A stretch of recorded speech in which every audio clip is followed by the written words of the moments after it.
मौर्य के शासनकाल से लेके और भारत की स्वाधीनता यह जो 2000 वर्ष से अधिक का जो काल था, उसमें मुगल जैनिक अगर हम देखें तो 150 वर्ष का आता है अकबर से औरंगजेब के काल। हुमायूं को परास्त करके तो यहाँ से इरान में जाकर शरण मतांतरण भी करना पड़ा। फिर बाद में एक छोटा सा राज्य था। तो हम ये देखते हैं लगभग के इतिहासकारों ने मुगल शासन को भारत के इतिहास का पर्याय सा बना दिया उस दृष्टि से।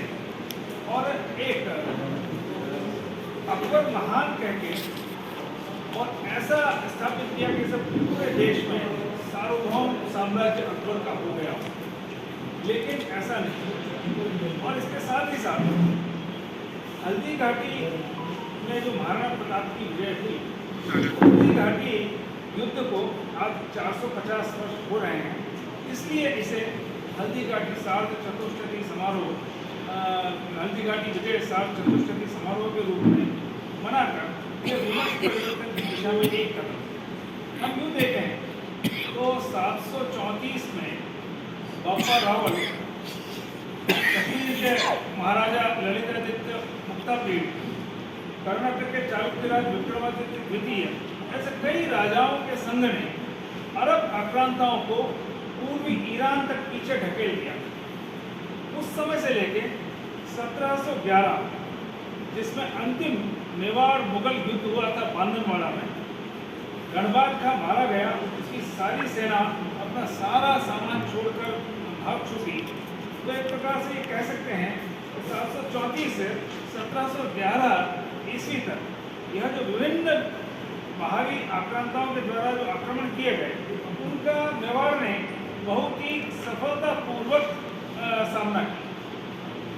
तो ऐसा सारा यह विमर्श परिवर्तन के काम में वीर शिरोमणि महाराणा प्रताप समिति और प्रताप गौरव केंद्र में, उसी में यह एक अवसर बना कि हल्दी घाटी युद्ध को जो 450 वर्ष हो रहे हैं, इस अवसर पर एक बड़ा कार्यक्रम संपूर्ण दक्षिण राजस्थान का यह आयोजित किया जा रहा है, जिसमें उदयपुर, राजसमंद, डूंगरपुर बांसवाड़ा, भीलवाड़ा, चित्तौड़ आदि से समाज के प्रमुख जन, समाज का बुद्धिजीवी वर्ग और समाज के सामाजिक कार्यकर्ता और सभी प्रकार के लोग इसमें सहभागी होंगे। तो यह लगभग 20,000 लोगों के यहाँ इस कार्यक्रम में न्यूनतम आने की अपेक्षा है, और जो संख्या 30-35 हज़ार तक की जा सकती है, जैसे अनुमान विभिन्न स्थानों से लिए हैं। कल 20 से लेकर 35,000 तक यह एक संदेश जाएगा। फिर पूजनीय सत्संग चालक जी के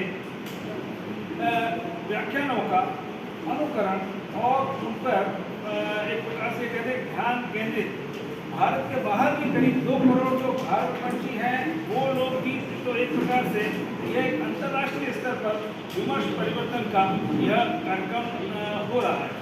और देश में भी हम ये मानते हैं इस कार्यक्रम का जो लाइव प्रसारण होगा और उससे निश्चित रूप से पूरे देश भर में एक विमर्श परिवर्तन का आधार बनेगा। इसके साथ ही साथ एक महत्वपूर्ण बात यह है कि हल्दी घाटी युद्ध के बाद जिस प्रकार से, बल्कि युद्ध के प्रारंभ में ही, पहले आक्रमण में ही मुगल सेना कई कोस पीछे भागती चली गई और सेना के पृष्ठभाग में जो मैतर कहा था, तो ये कहना बड़ा बादशाह सलामत आ रहे, तो वो भागती हुई सेना रुकी।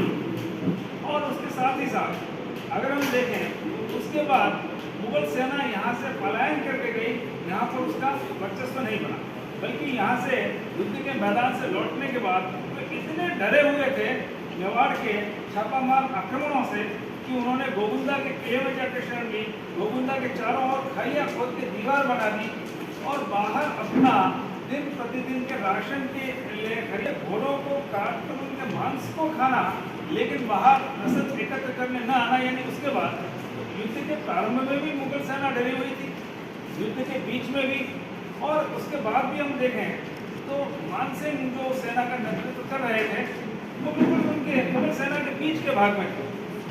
वहाँ वो सेना को चीरते हुए महाराणा प्रताप का वहाँ जाना, मान सिंह के हाथी पर चेचक के अपने पैर लगा देना, टिका देना, और उसके बाद महाराणा प्रताप का मान सिंह पर भाले से आक्रमण करना, मान सिंह का होदे में दुबक कर अपने प्राण बचाना।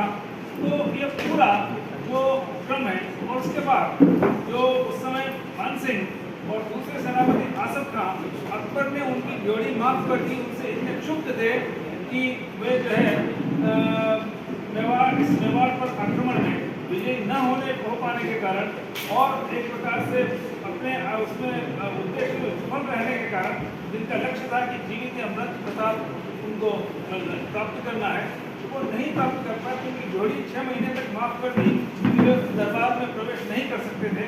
तो ये सारे प्रसंग सामान्य रूप से जन चर्चा में नहीं है, और अनेक अवसरों पर ये कह दिया जाता है कि अकबर विजयी, लेकिन अकबर की सेना 90 यहाँ उसके बाद रही। अकबर ने बहुत कोशिश की, और एक प्रकार से कह सकते हैं कि यह 1576 से 1583 तक इस संघर्ष चलता रहा, और 1583 में जब महाराणा प्रताप ने स्वयं निर्णय लेके दिवेल छावनी में मुगल थाने पर आक्रमण किया, तो 36,000 सैनिक या तो भाग छूटे या उन्होंने सरेंडर किया। यह एक प्रकार से सबसे बड़ा ऐतिहासिक मुगलों का आत्मसमर्पण वहाँ था। और उसके बाद मेवाड़ से 36 के 36 स्थानों से मुगलों को बाहर निकाल दिया। और महत्वपूर्ण बात यह रही, उसके बाद प्रताप 12 वर्ष तक और रहे, और उनके जीवन काल में मुगलों ने कभी भी मेवाड़ की तरफ आंख उठाकर देखने का साहस नहीं किया दिवेल के युद्ध के बाद।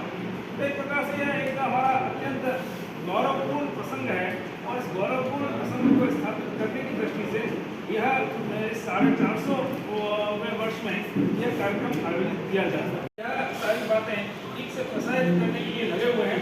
उसी में यह एक पुष्प हल्दी घाटी विजय सार्ध चतुर्शती समारोह के रूप में आयोजित किया जा रहा है।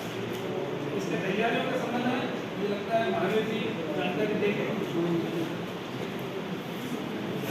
बहुत बहुत आभार आदरणीय प्रोफेसर साहब का। और ये जो अपना कार्यक्रम हो रहा है, जिसके सह संयोजक हमारे डॉक्टर महावीर साहब हैं, जो इसका कुशल प्रबंधन के साथ में आप अंतिम चरण में सारी तैयार हैं। बाकी की जानकारी महावीर डॉक्टर साहब देंगे। महाराणा प्रताप जी की जय। आप सभी को मेरा प्रणाम। प्रताप गौरव केंद्र पूरे मीडिया परिवार का हार्दिक स्वागत, अभिनंदन। आप सभी को माननीय भगवती प्रकाश जी ने बताया, हल्दी घाटी विजय दिवस का 450वां वर्ष, और ये एक महोत्सव से कम नहीं, ये एक महापर्व से कम नहीं। ऐसा संत समाजों द्वारा जो ये सब ये कार्यक्रम प्रताप गौरव केंद्र के सहयोग से किया जा रहा है, ये दृश्य जो बन रहा है कल्पना से परे। इस कार्यक्रम में आपको अभी बताया गया जो संख्या का हमें अनुमान है 20 से 30,000 मिनिमम, और जो लोकल उदयपुर की संख्या है वो भी ऊपर 7,000 एक्सपेक्ट कर रहे हैं। 25 से 30,000 की संख्या का हमको आकलन मिल गया है।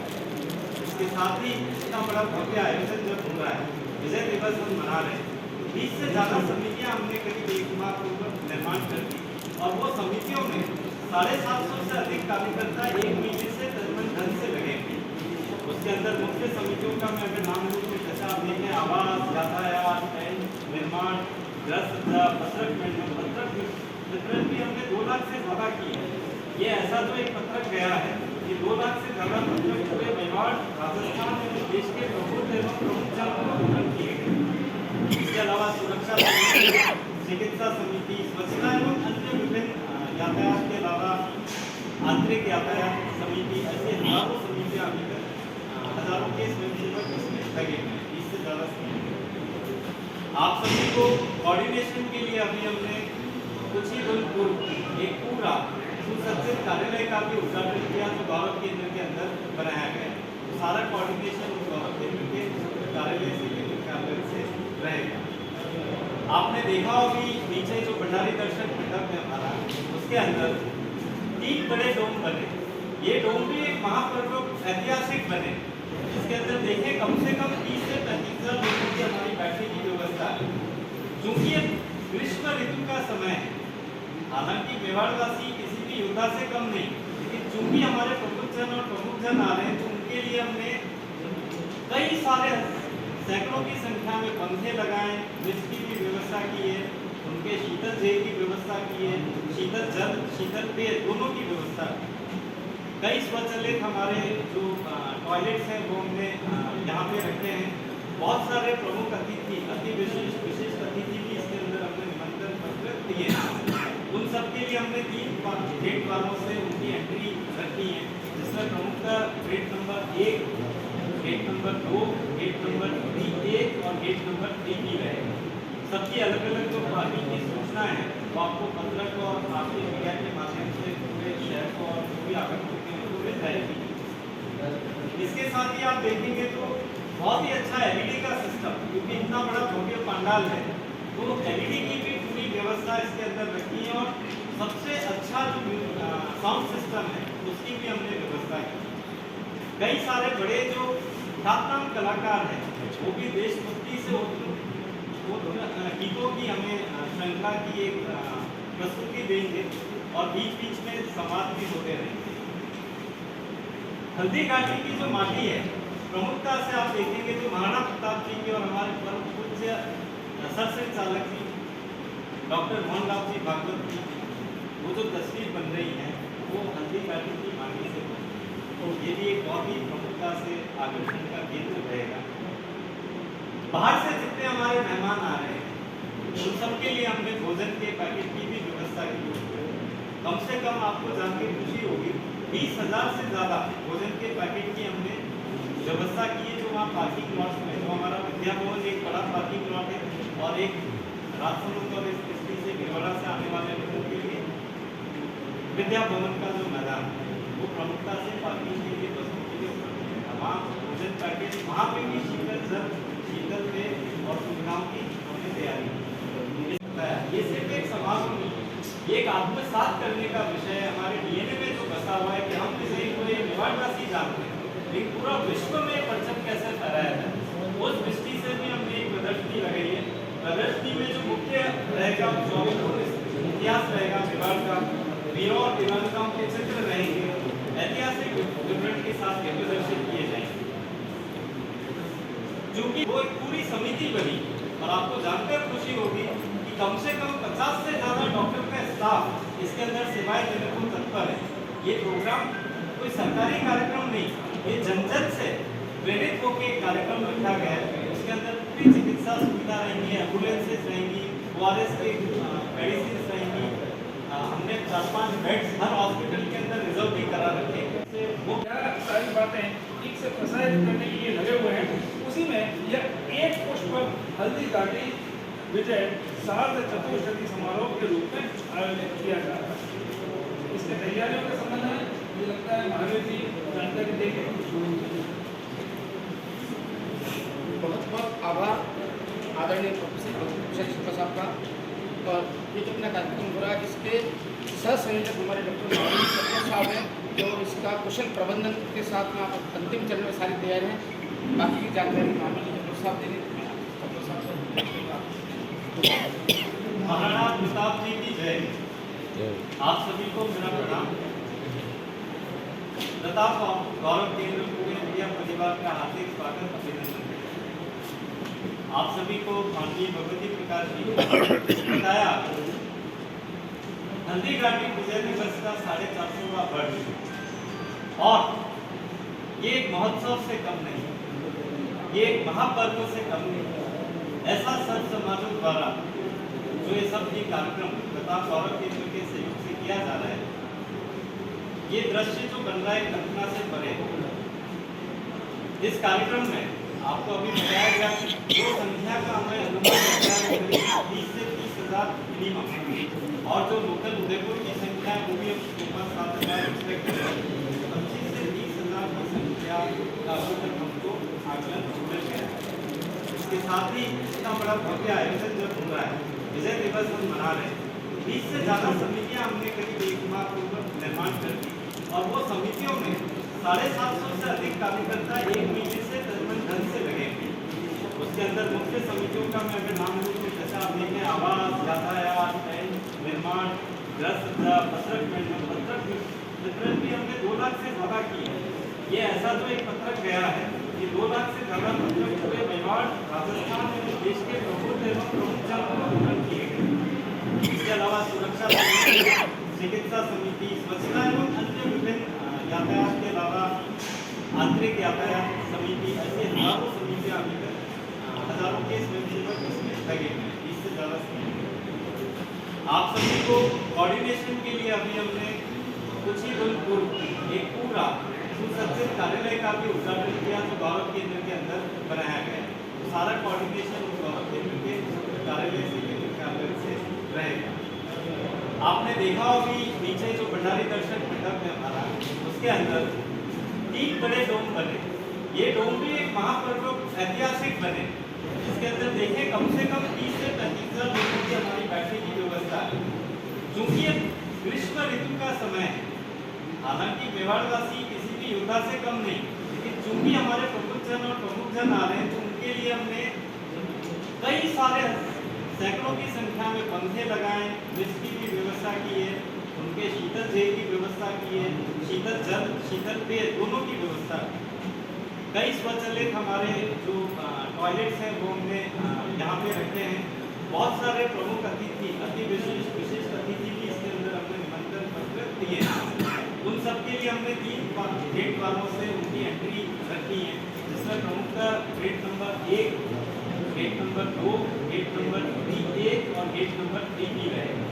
सबकी अलग अलग जो पार्किंग की सूचना है वो आपको पत्रक और आपके मीडिया के माध्यम से पूरे शहर को और जो भी आगंतुक हैं उनको मिल जाएगी। इसके साथ ही आप देखेंगे तो बहुत ही अच्छा LED का सिस्टम, क्योंकि इतना बड़ा भव्य पंडाल है तो LED की भी पूरी व्यवस्था इसके अंदर रखी है। और सबसे अच्छा जो साउंड सिस्टम है उसकी भी हमने व्यवस्था की। कई सारे बड़े जो ख्यातनाम कलाकार हैं वो भी देशभक्ति से गीतों की हमें श्रृंखला की एक प्रस्तुति देंगे और बीच बीच में संवाद भी होते रहेंगे। हल्दी घाटी की जो माटी है, प्रमुखता से आप देखेंगे तो महाराणा प्रताप जी की और हमारे परम पूज्य सरसंघ चालक जी डॉक्टर मोहनलाल जी भागवत की वो जो तस्वीर बन रही है वो हल्दी घाटी की माटी से बनी। तो ये भी एक बहुत ही प्रमुखता से आकर्षण का केंद्र रहेगा। बाहर से जितने हमारे मेहमान आ रहे हैं उन सबके लिए हमने भोजन के पैकेट की भी व्यवस्था की। कम से कम आपको जान के खुशी होगी 20,000 से ज़्यादा भोजन के पैकेट की हमने व्यवस्था की है। जो वहाँ पार्किंग लॉट में जो हमारा विद्या भवन एक बड़ा पार्किंग लॉट है और एक राजसमंद और इसकी से भिलवाड़ा से आने वाले लोगों के लिए विद्या भवन का जो मैदान है वो प्रमुखता से पार्किंग के लिए बसों के लिए उपलब्ध है। वहाँ भोजन पैकेट वहाँ पे भी शीतल जल, शीतल पेय और सुविधाओं की बहुत बड़ी संख्या में आज आप सब लोग आए हैं, इसके लिए बहुत बहुत धन्यवाद। सामान्यतः हम प्रताप गौरव केंद्र पर ही प्रेस कॉन्फ्रेंस करते हैं, पर इस बार यहाँ पर प्रेस कॉन्फ्रेंस करने का कारण आप सभी लोग शायद समझ ही नहीं होंगे, क्योंकि हम चाहते हैं कि आप उन तैयारियों को देखें जिन तैयारियों को अभी जिन तैयारियों की चर्चा अभी हमारे कार्यक्रम में संयोजित महावीर लोग कर रहे हैं। प्रताप गौरव केंद्र के साथ आप सब लोग पिछले कई वर्षों से लगातार हमारे द्वारा किए गए कामों को देख रहे हैं। हम विशेष रूप से अपने मेवाड़ और अपने महाराणा प्रताप को विश्व के जन जन तक पहुंचाने का एक बड़ा काम, एक भागीरथी प्रयास निरंतर कर रहे हैं और उसी दृष्टि से ये एक बड़ा कार्यक्रम आपके बीच में हो रहा है। जैसा हमारे माननीय अध्यक्ष महोदय ने कहा कि आज के समय विमर्श एक बड़ी ताकत है। विमर्श कैसे बदल जाते हैं, विमर्श कैसे खड़े किए जाते हैं, ये आप पत्रकार मित्रों से अधिक कोई नहीं समझ सकता, कोई नहीं बता सकता। विमर्श खड़ा करना चुटकियों का काम है आपके लिए। तो ऐसे विमर्श खड़े करने के लिए बहुत सारी देश विरोधी शक्तियां लगातार पिछले कई वर्षों से, और मैं कहूँगा पिछली कई सदियों से, हमारे इस भारतवर्ष के साथ, हमारी इस सांस्कृतिक पहचान वाले भारतवर्ष के साथ एक षड्यंत्र के रूप में काम कर रही हैं और उन षड्यंत्रों को पहचान कर सही विमर्श खड़ा करने की दिशा में प्रताप गौरव केंद्र भी प्रयास कर रहा है। विशेष रूप से अगर हम बात करें महाराणा प्रताप की, तो महाराणा प्रताप तो शायद इस झूठे विमर्श के सबसे बड़े शिकार हैं। महाराणा प्रताप के बारे में हम अध्ययन करते हैं तो हमें समझ में आता है कि वास्तव में महाराणा प्रताप के जीवन के बारे में बहुत कम जानकारी है। हम मेवाड़ वालों में से तो बहुत सारे लोग फिर भी इसको जानते हैं, लेकिन मेवाड़ से बाहर जाते हैं तो हमें ध्यान आएगा प्रताप के जन्म से लेकर प्रताप के देहांत तक बहुत ऐसी छोटी छोटी जानकारियां हैं जिनको वास्तव में हमारे साथ हम सब लोगों को जानना चाहिए, परंतु उसकी जानकारी नहीं होती है। और जो जानकारी है भी वो बहुत भ्रामक है और बहुत सारी जानकारी तथ्यहीन है, तथ्य के साथ नहीं है। और ऐसे तथ्यों को तर्क शुद्ध पद्धति के साथ जनता के समक्ष लाना, समाज के समक्ष लाना और पूरे विश्व में महाराणा प्रताप के सही स्थान को स्थापित करने का काम प्रताप गौरव केंद्र कर रहा है और यह कार्यक्रम उसी विमर्श का एक हिस्सा है। कितने आश्चर्य की बात है कि हल्दी घाटी के युद्ध को 450 वर्ष पूरे हो गए। 450 वर्ष पूरे होने के पश्चात भी हम मेवाड़ वासियों को ये कहना पड़ रहा है कि महाराणा प्रताप हल्दी घाटी युद्ध में विजयी हुए थे। हमें ये सिद्ध करना पड़ रहा है कि महाराणा प्रताप हल्दी घाटी युद्ध में विजयी हुए थे, क्योंकि कोई झूठ जो बार बार बोला जाता है, कोई झूठ जो बार बार लिखा जाता है, कोई झूठ जो बार बार पढ़ाया जाता है, वो सच बन जाता है। तो हम सब जानते हैं वो झूठ है। कम से कम मेवाड़ में तो किसी भी विचारधारा का व्यक्ति हो, चाहे वो वामपंथ से प्रभावित विचारधारा हो, चाहे वो राष्ट्रवादी विचारधारा के लोग हों, सभी एक मत से, मैंने बहुत सारे इतिहासकारों से बात की है यहाँ पर, सभी एक मत से इस बात को मानने लगे हैं, लगातार इस बात को कहने लगे हैं। पुस्तकों में भी बार बार इस बात को लेकर उन्होंने इस प्रचार प्रसार भी किया है कि हल्दी घाटी युद्ध में महाराणा प्रताप विजयी हुए थे। परंतु दुर्भाग्य की बात है, अभी भी हमारे पूरे देश में इसके बारे में अनेकों प्रकार के भ्रम फैले हुए हैं। तो इसलिए इस विमर्श को स्थापित करने के लिए जो बात बार बार कही जाए उसको बार बार उसका प्रतिकार करना पड़ता है, लेकिन उस प्रतिकार को करने के लिए जितनी आवाज बुलंद करने की आवश्यकता है, उसके लिए एक बड़े परिवर्तन की आवश्यकता है, उसके लिए एक बड़े धमाके की आवश्यकता है। उस काम के लिए प्रताप गौरव केंद्र की ओर से यह विशाल जनसभा आयोजित की गई, ये विशाल सार्वजनिक सभा आयोजित की गई। और इस सार्वजनिक सभा में आने वाले लोग वो हैं जो वास्तव में हमने उनकी सूची बनाई, चयनित सूचियां हैं। गांव-गांव से ऐसे लोग जो हमारे यहाँ ओपिनियन मेकर हैं, किसी स्कूल में पढ़ाने वाले, किसी कॉलेज में पढ़ाने वाले, कहीं किसी समाज का नेतृत्व करने वाले, समाज बंधु, समाज जिन लोग जो समाज के नाते प्रमुख हैं, ऐसे लोग जो प्रोफेशनल हैं, ऐसे लोग जो विभिन्न कलाओं, विभिन्न विधाओं के जानकार हैं, जिन्हें विशेष प्रकार के पुरस्कारों से नवाजा गया है, सम्मानित किया गया है, ऐसी बड़ी संख्या में राष्ट्रीय स्वयंसेवक संघ के कार्यकर्ताओं ने पिछले लगा 1 वर्ष में संघ के शताब्दी वर्ष के अवसर पर ऐसे सभी लोगों तक पहुंचने का काम किया है विभिन्न कार्यक्रमों के माध्यम से, चाहे वो हिंदू सम्मेलन हो, चाहे वो प्रमुख जनगोष्ठियां हो, चाहे वो सामाजिक सभाओं बैठकें।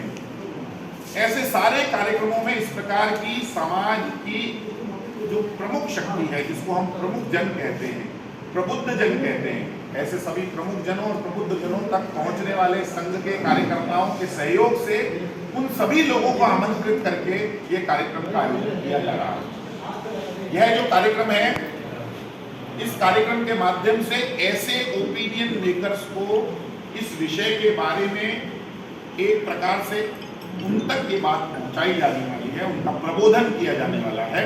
और उस प्रबोधन के माध्यम से हमारा उद्देश्य यह है कि यह विषय अब इस पर चर्चा बंद होनी चाहिए। हल्दी घाटी युद्ध में महाराणा प्रताप विजयी हुए थे, यह बात निर्विवाद रूप से सत्य है।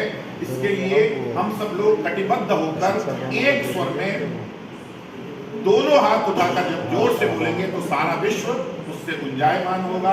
हल्दी घाटी में महाराणा प्रताप की विजय हुई थी, इसको हम बार बार कहने की आवश्यकता न रहे, इसके लिए इस बड़े कार्यक्रम की योजना की गई है।